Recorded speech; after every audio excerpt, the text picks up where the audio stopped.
সোমবার ছিল ফলহারিণী অমাবস্যা। মা ভবতারিণীকে পুজো দিতে দক্ষিণেশ্বরে ভক্তদের ভিড়।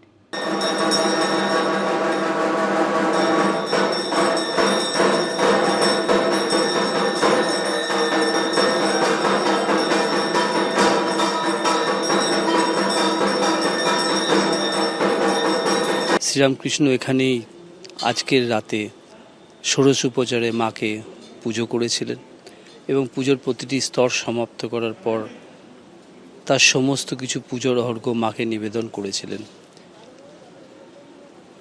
আর এই ষোড়শী পুজোয় মাকে পুজো করার মধ্যে দিয়ে তিনি যে বার্তা পাঠিয়েছিলেন সারা পৃথিবীর ইতিহাসে এক বিরলতম ঘটনারূপে আজও চিহ্নিত হয়ে আছে।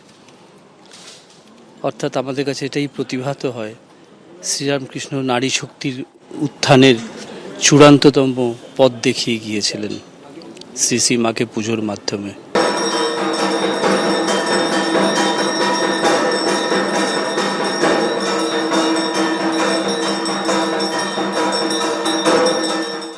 আজ ফলহারিণী কালী পুজো।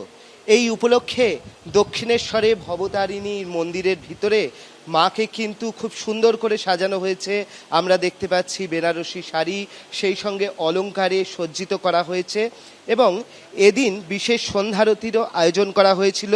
তার পাশাপাশি আমরা দেখতে পাচ্ছি ভক্তরা বিভিন্ন ধরনের ফল দিচ্ছেন, মাকে উৎসর্গ করছেন এবং যেরকমভাবে কথিত আছে যে আজকের দিনেই ঠাকুর রামকৃষ্ণদেব তিনি সারদা মাকে ষোড়শ উপাচারে তিনি পুজো করেছিলেন বা ষোড়শী পুজো করেছিলেন এবং সেই কারণেও আজকের দিনটার কিন্তু গুরুত্বপূর্ণ রয়েছে।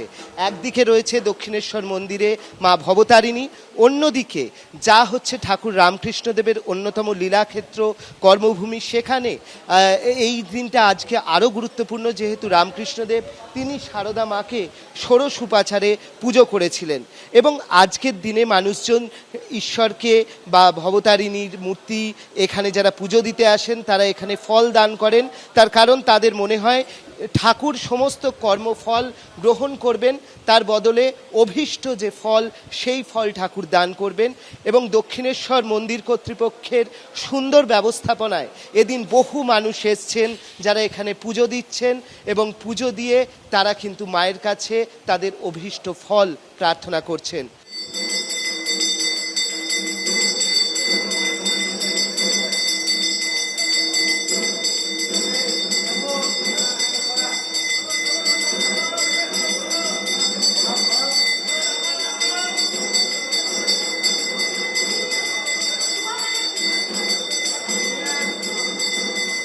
ক্যামেরায় ভগবান সার সঙ্গে অর্ণব মুখোপাধ্যায়, এবিপি আনন্দ, দক্ষিণেশ্বর।